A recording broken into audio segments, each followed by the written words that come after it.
Assalamualaikum warahmatullahi wabarakatuh. Di sini, saya akan menjelaskan hubungan virus COVID-19 dengan matematika. Sebenarnya, ilmu matematika dapat menggambarkan penyebaran virus COVID-19 melalui grafik matematika, seperti yang kita lihat pada grafik matematika yang satu ini. Pada sumbu X menunjukkan durasi wabah, sedangkan pada sumbu Y menunjukkan jumlah kasus. Pada kurva pertama, menggambarkan penyebaran virus COVID-19 lebih cepat sehingga banyak orang yang terkena virus ini dalam waktu yang lebih singkat.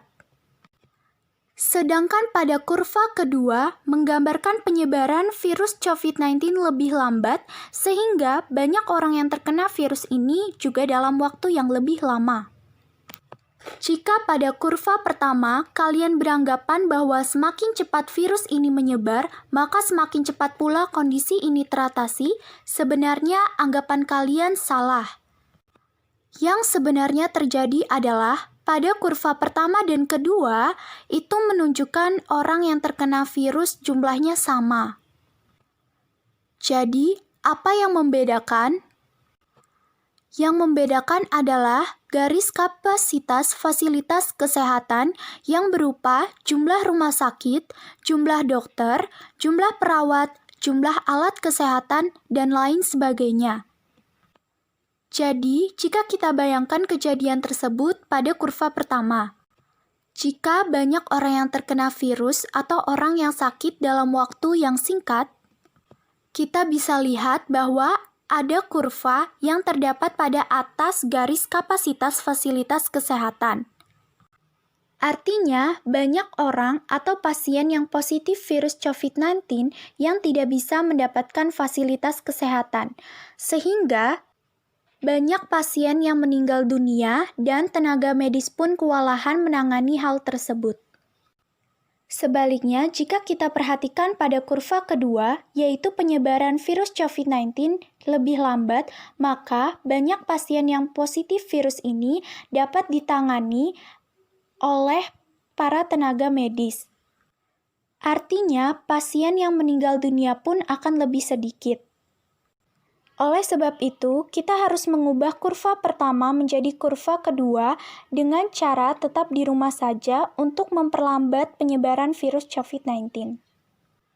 Dan perlu kita ketahui bahwa penyebaran virus COVID-19 ini merupakan penyebaran eksponensial. Selain itu, matematika juga dapat merumuskan perkembangan virus COVID-19 dengan rumus sederhana. Dengan menggunakan 3 variabel, yang pertama NH yang merupakan jumlah kasus per hari, yang kedua R, jumlah rata-rata orang yang bertemu pasien COVID-19, dan yang terakhir P, peluang tertular orang yang bertemu pasien COVID-19. Rumusnya menjadi delta NH sama dengan NH dikali R dikali P. Pada hari ke-1, rumusnya menjadi NH plus 1 sama dengan NH plus NH dikali R dikali P, lalu jika difaktorkan menjadi NH plus 1 sama dengan dalam kurung 1 ditambah R dikali P tutup kurung NH. Nah, jika pada hari kedua, rumusnya menjadi NH plus 2 sama dengan dalam kurung 1 plus R dikali P, tutup kurung pangkat 2 NH.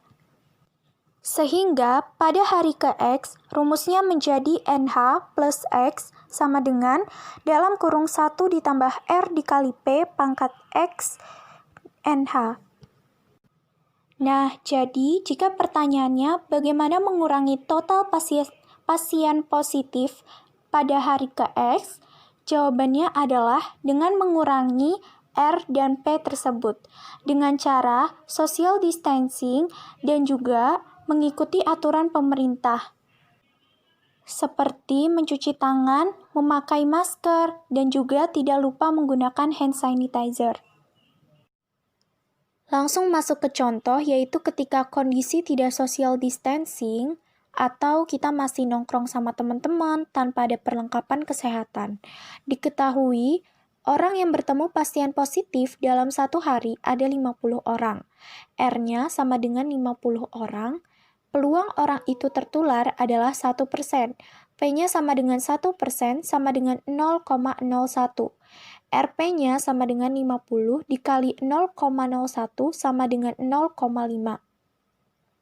Pasien yang sudah ada adalah 100 orang, jadi NH-nya sama dengan 100.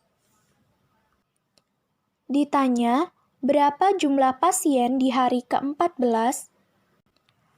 Langsung kita masukkan ke rumusnya, yaitu NH 14 sama dengan dalam kurung 1 ditambah 0,5 tutup kurung pangkat X, yaitu 14, dikali 100.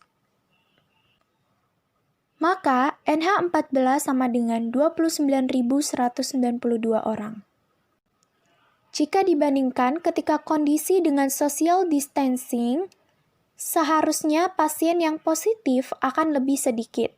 Diketahui, R sama dengan 10 orang, P-nya sama dengan 1%, sama dengan 0,01, dan RP-nya sama dengan 0,1. Jadi RP itu R dikali P, yaitu yang 10 dikali 0,01. NH-nya masih sama dengan 100. Ditanya, berapa jumlah pasien di hari ke-14? Kita masukkan ke rumus yang sama, jadi NH 14 sama dengan 379 orang.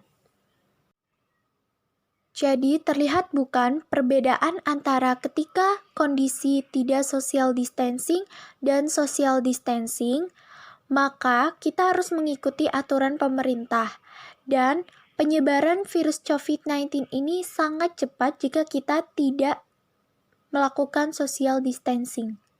Matematika juga dapat memprediksi kapan berakhirnya virus COVID-19 ini dengan cara karena kita tahu perkembangan eksponensial, jadi kita dapat memprediksikan waktu berakhirnya virus ini dengan mencari fungsi eksponensialnya, seperti yang dilakukan oleh alumni Universitas Indonesia.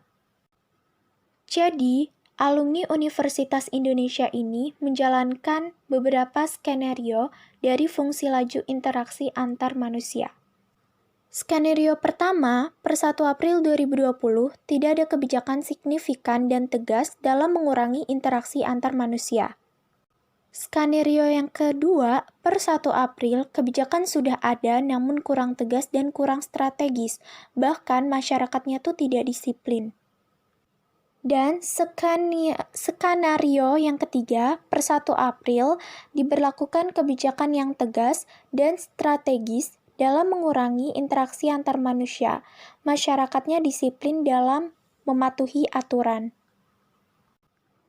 Jadi, 3 skenario tersebut dapat kita lihat pada grafik ini.